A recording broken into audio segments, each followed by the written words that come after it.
online infidelity and lost marriages. I sat at the large wooden desk in my home office with grim determination. After reviewing my checklist for the 10th time and making sure my plans were properly prepared, I leaned back in my chair, closed my eyes, and thought back over the past 2 weeks.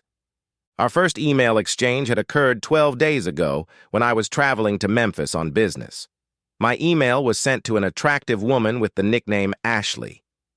Ashley is a member of a popular, world-renowned cheater site. I was drawn to Ashley's profile. Her profile headline read, "Sweet and married wants to explore." I am a 48-year-old married woman. I have spent over half my life being a loving wife and mother, dedicated to my family, friends, and community. Now I selfishly want to explore sex with men other than my husband. I am incredibly discreet and will only date men who will play by my rules. If you're interested, take a chance and introduce yourself. With great interest, I wrote, "Hi, my name is Mikey. I'm 39, married, and want to stay married, well-educated, and have a professional career. I work as a senior project manager in the computer hardware industry and am currently overseeing a project near you. I commute to Hartford every week and will continue this schedule until the project is completed in 18 months. Physically, I am 6'1", 190 pounds, with a trim and athletic build. I have short black hair and dark eyes. I am told I am a handsome man. Sexually, I tend to be dominant and like to take control. I am not looking for love. I get that at home. Instead, I'm just looking for sex. Like you, I am a 100% discreet. I can meet in public at a location away from your hometown. This will give us the privacy you need, and we can get to know each other in a safe environment. Further, assuming we decide that we are a good match and want to begin a close friendship, I will stay at a hotel when I am in town and invite you to my room. I would love the opportunity to get to know you via email and look forward to meeting you." After sending the email, I checked a few other profiles, but found no one more interesting than Ashley. After a short visit to the nearly empty hotel bar, I went to bed and fell soundly asleep. The next day was busy. My clients in Memphis had several technical meetings scheduled, and I was on the run until the early evening. I took 2 clients out to dinner at an upscale seafood restaurant. We were able to put the busy day behind us and enjoyed dinner. I grabbed a bourbon on the rocks as I walked through the hotel lobby and took the drink to my room. After changing into gym shorts and a t-shirt, I booted up my computer. A reply from Ashley had been sent through the website to my email. The letter read, "Hi, Mike. Thanks for introducing yourself. Your letter was much more informative than most of the ones I have received. Honestly, most write, 'Do you want to make love?' or something similar. Yours was refreshing. Thank you. More about me. I've been married to the same man for over 20 years. My husband works as an executive in the construction industry. He travels for business, and while he's away, and only when he's traveling, I date. I am a successful real estate agent. As usual in my industry, I have a chaotic schedule. With the right communication and planning, I can get dates during the day or early evening. I have been on this site for over a year and joined when my youngest child left for college. I admit that the combination of having an empty house, a husband who travels a lot, and a close divorced friend who brags about her many love exploits has given me the inclination to have affairs. I am attracted to you for several reasons. I only date married men. I adhere to the political term mutual assured destruction. I am also glad you are from out of town and have a hotel room. 3 of my past friends were local. I was constantly worried that I would run into them when I was out walking with my husband. In fact, I saw one of my boyfriends after we broke up at our local airport when I was going on vacation with hubby. Thankfully, he didn't notice me. I am also thrilled that you are 10 years younger than me. I have never been with a man 10 years younger than me. I've gotten thousands of emails on the site over the year. I've heard that women get many more than men. I've had online relationships with over 25 men and met 8 in real life over coffee. I've only had 6 affairs if you count the 3 one-night stands. The other 3 relationships lasted several months each, and they were all exciting in different ways. I have a few questions for you. Do you currently have any other women, other than your wife? What do you dislike about online interactions with women? Is this your first romance? What do you look for in a partner? I want you to understand that we will need to get to know each other through the post. I won't jump into bed in a few days. I can also promise you that I am worth the effort. I'll look forward to further communication. I didn't want to seem pushy, so after reading Ashley's email, I turned off my computer and headed to the hotel gym. I ran on the treadmill for 30 minutes, lifted dumbbells and did pull-ups afterward before heading back to my room and getting into bed. The next morning at 6 o'clock, I arrived at the Memphis airport and flew home. I stopped by the office for a couple of hours to take care of some urgent business. As we planned, I met my wife Bonnie at a local bistro along with longtime friend Kelly and her sex buddy. Dinner and drinks were great. The socializing was barely tolerable. I didn't like Kelly. She was a cheater who hated men. The ride home took a little over 30 minutes, and Bonnie was slowly bobbing her head in my lap the whole time. And when we got into the house, we made love on the hood of the Machina. Saturday, I woke up early, and with a pot of coffee, I headed to my home office to finish up all the end-of-the-week paperwork. I knew Bonnie would be in bed for the next few hours, so I felt safe opening my email and replying to Ashley. "Good morning, Ashley." I apologize for the delay in replying. I flew home yesterday morning, spent the afternoon at the office, and had a date with my wife in the evening. Since we are both very cautious, can we agree that we won't be upset if responses are delayed? I would hope so. To your questions, I am currently not affiliated with anyone. I've overseen 6 small projects in the last 3 months. I haven't spent much time in any city, and as a result, I haven't sought out a friend with benefits. Our group has fully completed 4 projects, and I was assigned the newest one in Hartford. The Hartford project is very extensive and requires constant on-site supervision. I will be visiting you often. In the evenings, I will have the opportunity to host a guest at the hotel on a regular basis. I started dating 7 years ago and have had a total of 16 affairs. 5 of them were one-night stands. 8 lasted several months, and 3 went on discreetly for a year or more. What do I like the least? Liars. I've gotten into the habit of being forthright and honest. If I don't want to answer a question, I'll let you know. I won't lie. All the one-night stands included incredible sex with women seeking permanent friendship.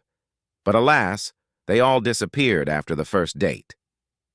Ashley, you may be saying to yourself, if so many women disappeared after the first date, maybe he's just a bad partner. That's a reasonable conclusion. But when each of the women left my room, they were overwhelmed with happiness from the sex and promised to see each other again. At any rate, this is my biggest annoyance with online dating. I hate liars. What's my favorite thing about it? It's very simple.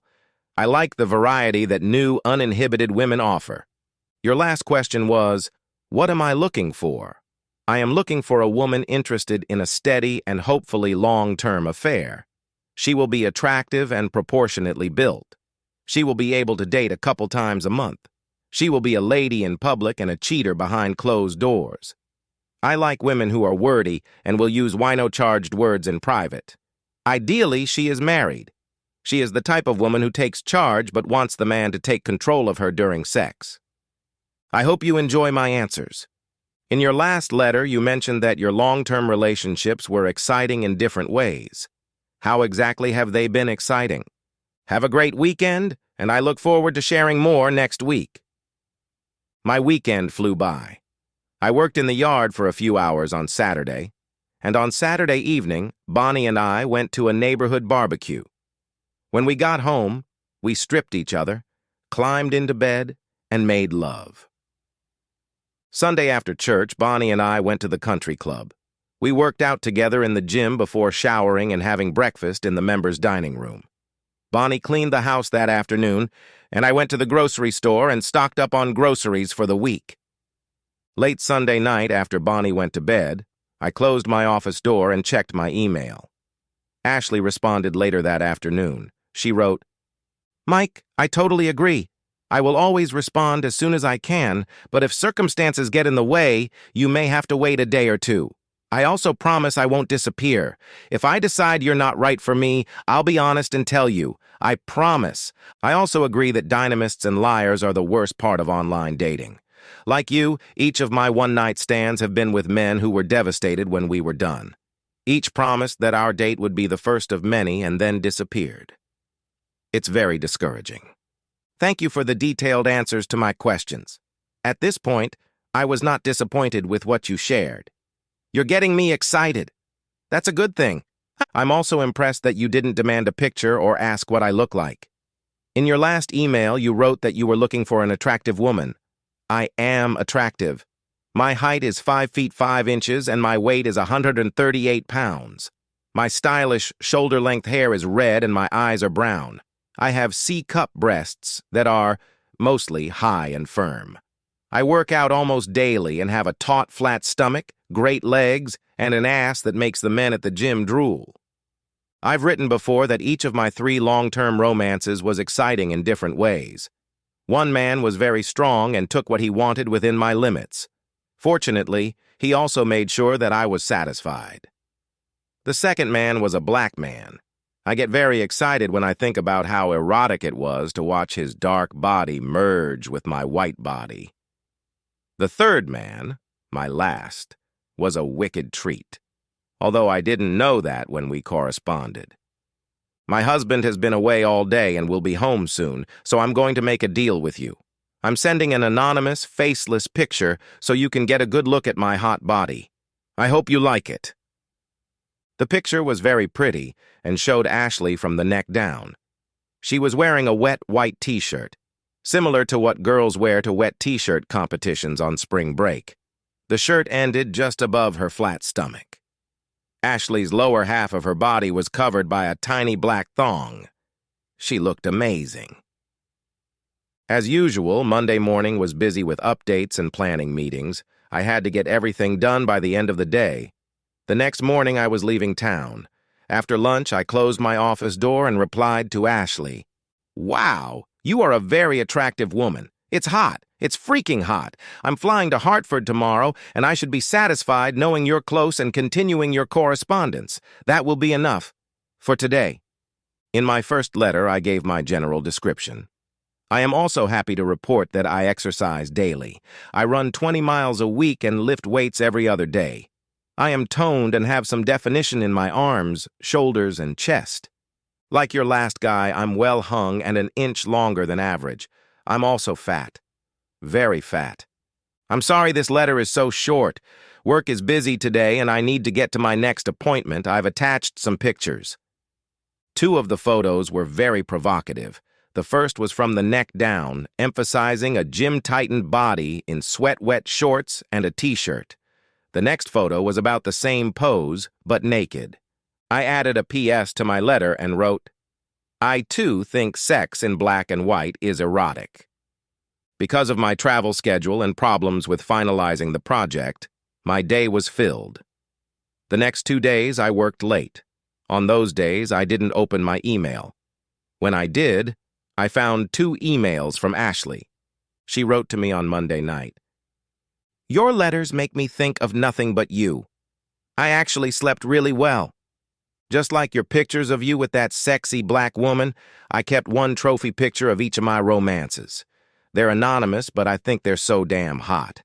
I hide them in a subdirectory on my work computer and occasionally look at them. I've attached each of the trophies. I hope they make you hot for me. On Wednesday morning, Ashley wrote again.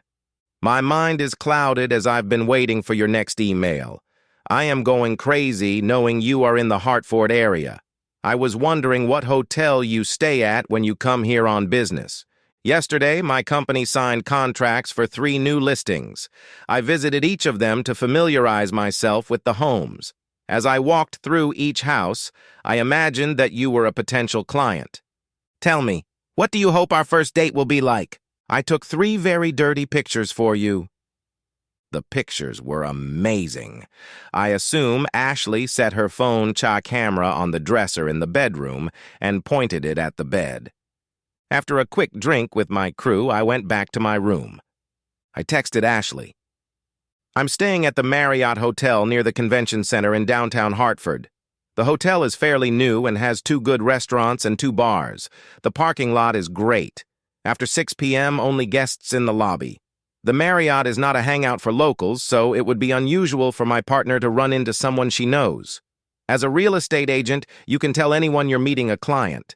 However, if we decide to have an affair, I'll stay at any hotel you want. I can stay anywhere. Ashley, our emails have gotten very explicit. I'm glad you're excited, and I hope you're starting to think about getting together. You asked about our first date. Let me tell you about it. Our first date will be during a work day at a local coffee shop. You'll be professionally dressed for me, with a button-up blouse that emphasizes your breasts. You will wear a skirt and heeled shoes. As we sit together, we'll get to know each other better. In 30 minutes, we'll find out how truthful our letters were. We will also find out if there is a personal attraction. If our meeting and socializing goes as we both hope, we'll arrange to meet in my hotel room later that evening. I will walk you from the cafe to your car and we will shake hands. I expect that when you get in your car and then after that we'll go to my hotel room. If your husband is leaving next week, let's make an appointment. When is he leaving? While I was texting Ashley, she responded to my earlier picture and email. You are such a sexy and exciting man. I can't wait for your next letter. It was only 11 o'clock at night. I decided to leave the computer on. I expected Ashley to write again tonight. I walked around the hotel bar. Other than a few lonely businessmen, there was no one here. I ordered a bourbon for the room. By the time I got back, Ashley had responded with a short note. Hubby is leaving on Monday. I'm so nervous, but I want to meet up so badly. Can we meet Monday at 9 in the morning? Let's meet at the Starbucks in Wethersfield. It's on Silas Dean Highway near Marshall's house. I'll get dressed like you told me to.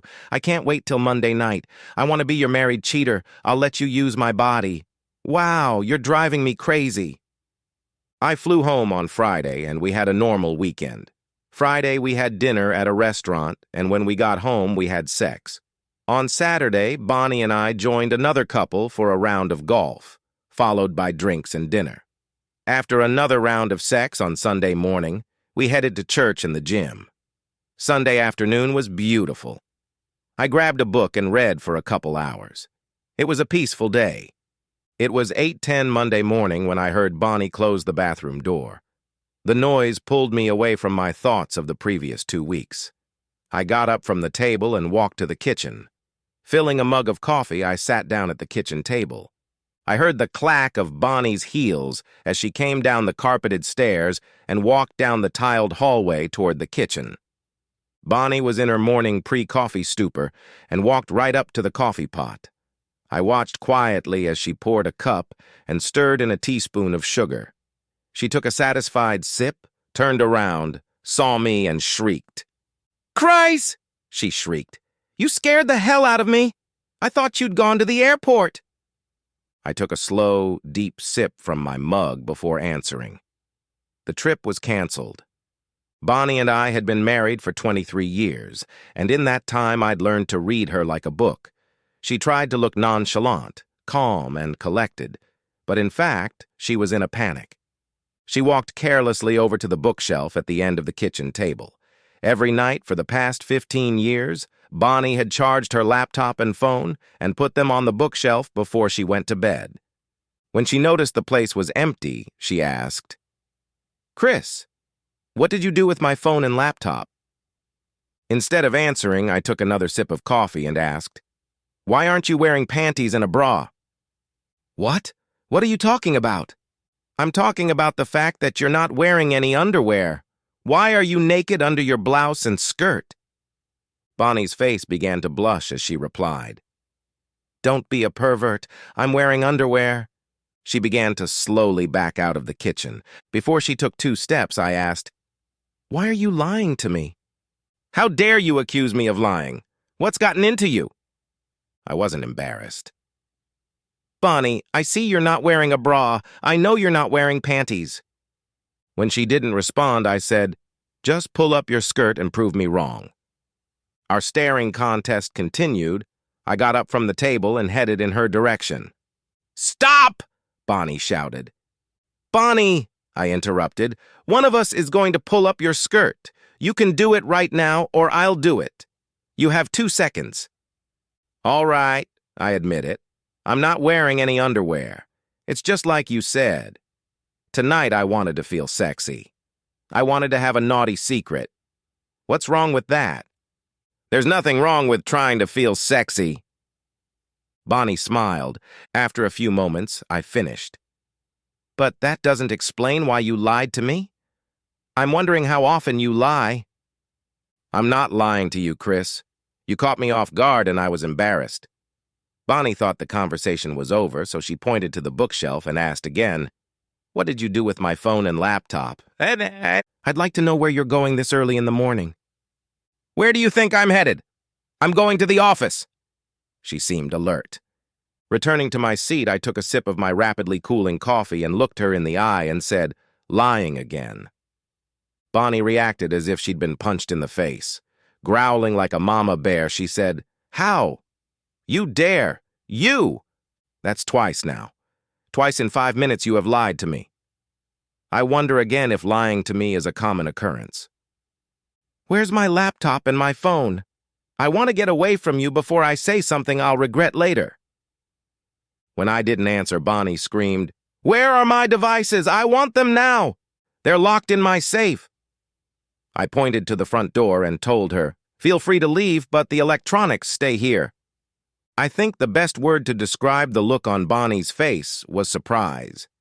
It was as if she had been transported to a new world where nothing made sense. She visibly calmed down. She walked over to the kitchen table and sat down across from me.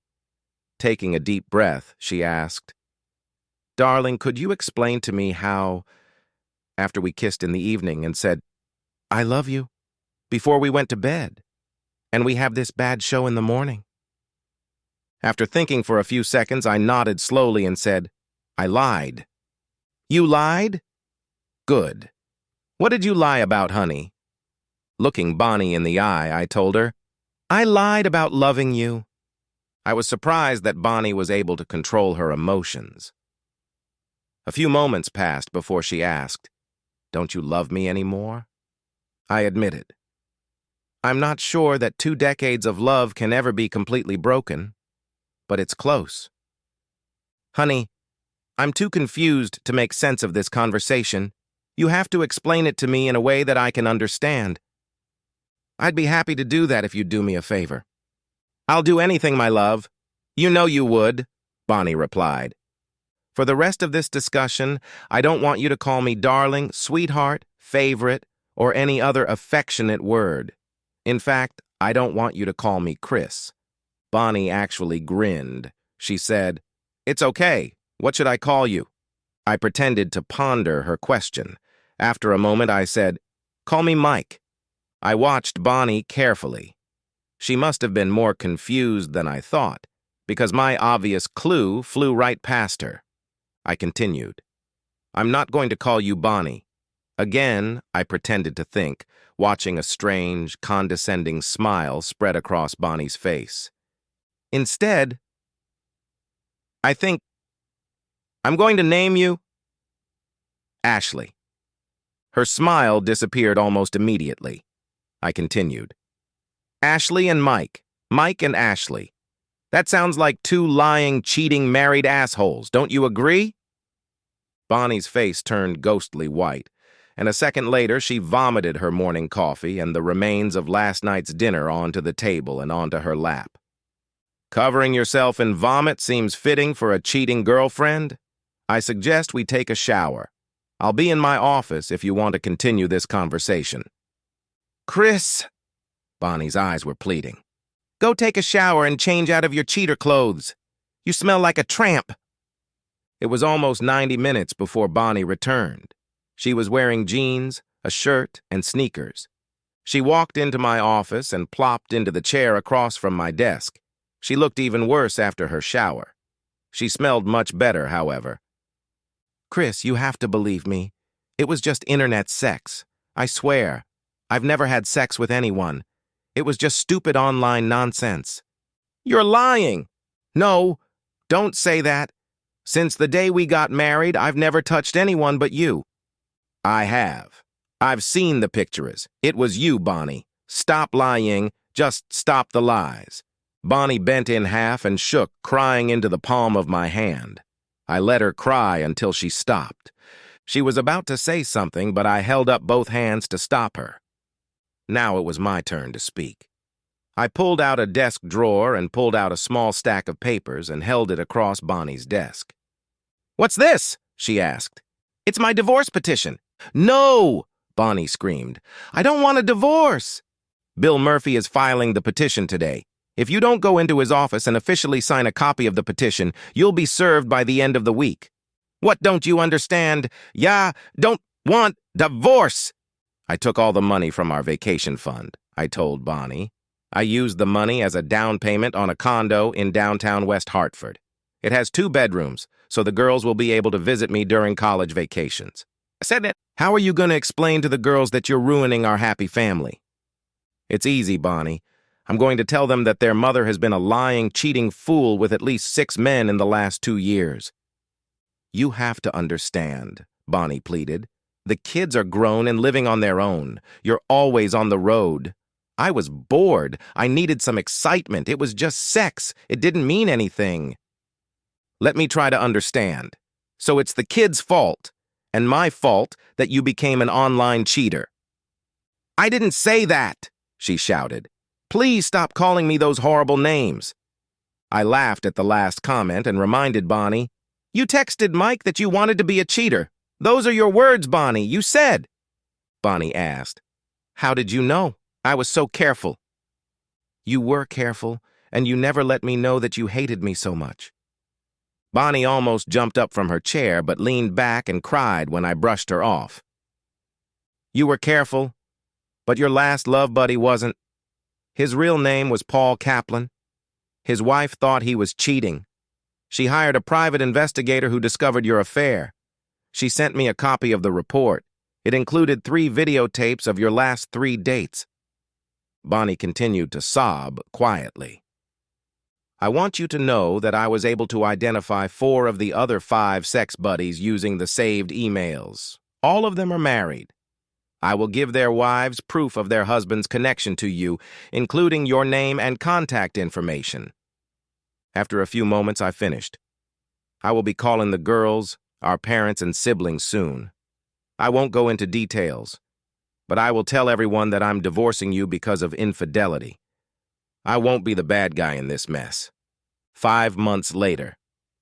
It was late Friday night. I had just landed at the airport and was headed to my new home. Since I hadn't had dinner, I stopped at a fancy new restaurant in downtown West Hartford. I sat at the bar, my plate was cleared, and the bill was paid. I was enjoying the last sips of Merlot when I felt a hand on my shoulder. The woman said, "I wanted to apologize to you, but I didn't know how you would take it." Recognizing the voice, I turned around and saw Kelly, Bonnie's slutty, man-hating friend. "Why do you have to apologize to me?" Kelly sat down next to me, sighed, and told me, "I think my love stories may have influenced Bonnie and contributed to her cheating." "Your stories?" I laughed. "You're probably right, Kelly. But it was Bonnie who created a complicated online life. Our breakup is her fault. I accept your apology, but it's not necessary." "She's a mess. I'm worried about her." "A lot of people are worried. I know from the girls and her father that she is seeing a therapist and trying to improve her life. I hope that continues." "Chris, I have to ask, is there any hope? Any small hope that you can call off the divorce and try again? Bonnie loves you so much." At that moment, I felt a hand on my shoulder again. Someone leaned over and said, "Are you replacing me already?" I turned around and smiled at Jana. Kissing her gently on the lips, I nodded toward Kelly and said, "I'd like you to meet my old friend, Kelly McGregor. Kelly, I'd like you to meet Jana Flynn." After the 2 women shook hands, I stood up, took Jana's hand, and said, "It's time to go." I smiled and said goodnight to Kelly, and Jana said, "There's no hope, Kelly. He's mine. I'm not going to let him go. The end. Subscribe to my channel. Thank you."